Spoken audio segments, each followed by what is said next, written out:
Revelation 2072. From the 15th and the 16th of September 1941. Redemptive work. By subordinating your will to divine will, you give up your spiritual resistance against God and recognize and confess your affiliation to Him. Thus the purpose and goal of earthly life is that you finally return to God and despise God's adversary. But in order to recognize your affiliation to God, you first have to be given the knowledge about Him and His working, as well as about the nature of God's adversary. You must learn to recognize the effect of the powers of both forces in order to then be able to decide for one of the two powers. But as soon as one power prevents the knowledge of the working of the other power, it is no longer possible to speak of a decision. But this is what the adversary plans in order to increase his power. He takes action against God Himself. He tries to influence people's thinking in such a way that they doubt the eternal deity, that they are inclined to believe in an accidental emergence of creation without the will and the development of power of a higher power. The recognition of God is thus prevented. A power takes possession of you unlawfully. It takes what it fears to lose as soon as free will decides. This struggle is unlawful and the effect on man is tremendously detrimental. Therefore, the human being would be the one to suffer if God did not want to come to his aid. He must try to strengthen faith in Him and His strength to the same extent as the adversary wants to weaken it, and awaken it where the latter has already undermined it. And God does this in such a way that He chooses people for Himself who stand firm in faith and have the will to serve Him. That He gives them a task which means a counterwork for the adversary. That He builds up what the latter destroys. God lets these people find contact with people who are in danger of falling prey to God's adversary. They now oppose those who seem worthy of attention with arguments. And people now come closer to the essence of the deity through reflection. The greatest danger has been removed, that the eternal deity will be completely rejected. But now the adversary has another weapon which he also uses without hesitation. He touches the divinity of Jesus. He seeks to deprive people of their faith in the Redeemer and thereby put them into a powerless state. Man cannot grasp the significance of this plan as long as he does not understand the meaning of the work of redemption. He will only come to clear realization when the guilt of sin has been redeemed, for sin and darkness belong together, and brightness of spirit and purity of heart cannot be thought of without each other either. A being born of sin which came into being through the will of a power opposed to God must first be purified before it is admitted to the light, that is to closeness to God. But purification of the heart is equal to the forgiveness of the guilt of sin. The stain of guilt is removed from the being.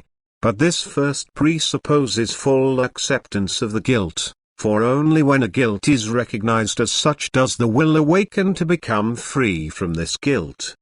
The latter is a redemption of the unfree which requires immense willpower, since the human being cannot even measure the magnitude of his guilt which the being has burdened itself with through its apostasy from God. And it would take endless times before a being had paid off the heavy guilt to God. The redemption would require endless times, for it is not the sins the human being committed in earthly life which are to be atoned for, but the open rebellion against God was the actual sin. But this sin is immense, it cannot be grasped by human understanding. The inconceivable greatness of guilt moved Jesus Christ to His work of redemption. In His love the God-man Jesus recognized the pitiful state of humanity and wanted to take it upon Himself. He wanted to suffer for mankind in order to spare them the great suffering of atoning for their debts. He wanted to endure pain in order to reduce their pain. He wanted to restore people's fullest freedom of will. He wanted to redeem them from the agonizing state of a sinner before God. and thus Jesus Christ took the guilt of all people upon himself and offered the sacrifice on the cross to God as atonement. He gave himself out of love for humanity which, without this sacrifice, would have had to suffer throughout the ages if it had wanted to atone for the guilt of its former rebellion against God in the beyond.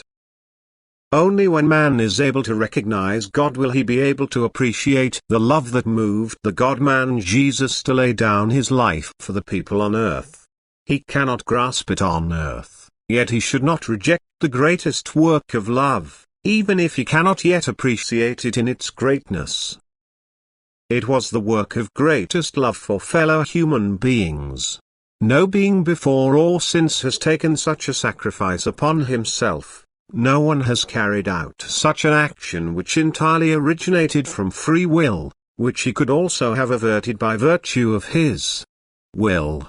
Yet his love for his fellow human beings was so strong that, precisely because of this love, he was in intimate union with God, who is love himself, that the deity was able to take abode in him in all fullness without, however, consuming the human body, which is otherwise the consequence of the intimate union with God.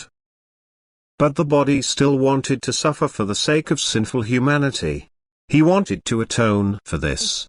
In his wisdom, which was the result of his deepest love, Jesus recognized people's spiritual low and also knew about its effect.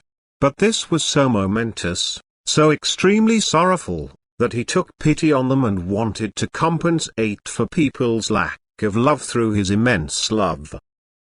Only the will to help them in the greatest adversity determined his actions. He was driven by love, which was indeed divine, but the human being Jesus took the suffering of the crucifixion upon himself and drank the cup of suffering to the brim. He suffered unspeakably and died an agonizing death.